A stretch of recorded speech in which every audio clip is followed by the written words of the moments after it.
Сәлем достар, және менің YouTube каналымның көрермендері. Бүгін сіздермен бірге шұжық дайындаймыз. Бұл тағамды өңірде әртүрлі атайды. Бізде батыста, яғни Ақтөбеде шұжық деп аталады. Шұжық дейміз. Мына жерде мен керек заттарды дайындап қойдым. Мінекей бізге фарш қажет болады. Күріш, осы ойда жуып дайындап қойдым.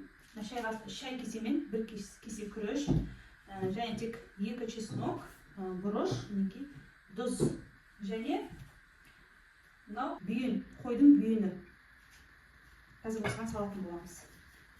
Және де уақыттарымызды үнемдеу үшін мінекей осындай 5 литрлік баклажка, және мына аузында тұрған осындай пластмассаны дайындап аламыз. Алдымен фаршты ыдысқа салып аламыз. Сосын чеснокты өткізіп аламыз. Енді тұз бұрышын саламыз. Тұзды өзіңіздің қалауыңызша, қатты ащы да болып кетпесін. Тұз салдым. Және бұрыш.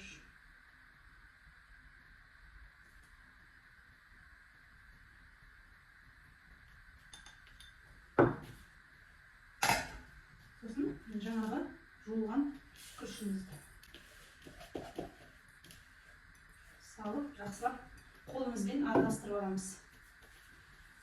Тұзы, бұрышы жақсылап араласу керек.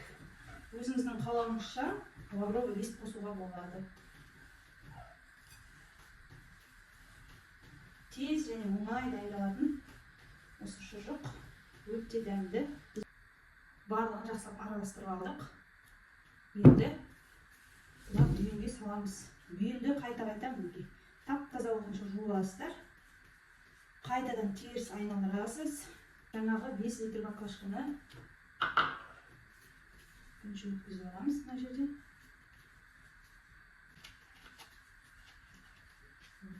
Сосын жаңағы пластмассаны кескен мұнда осылай ішектің сыртынан өткіземіз. Сонда мына дайындаған жаңағы етімізді салу оңай болады, әрі уақыттарымызды үнемдейсіздер.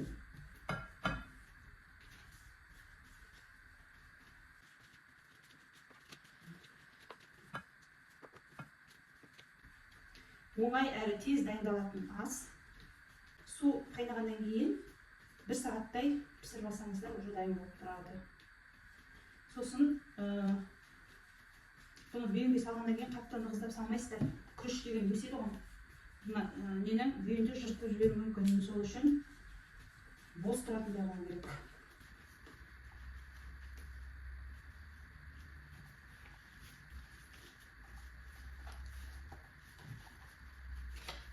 Фаршты, күрішті осындай деп грамм-граммен айтпай қойын. Мен көз мөлшерімен салдым барлығында. Енді ол бүйіннің өзінің көлеміне де байланысты. Қазақтың ұмыт болып бара жатқан осындай дәмді тағамдарын каналымнан көре аласыздар. Пісірер алдында инемен 3-4 жерден тесіп саламыз, қайнатамыз. Сонда мына бүйін жағылмайды. Дәмді асымыз дайын болды. Енді осыны 1 сағат қайнатып аламыз.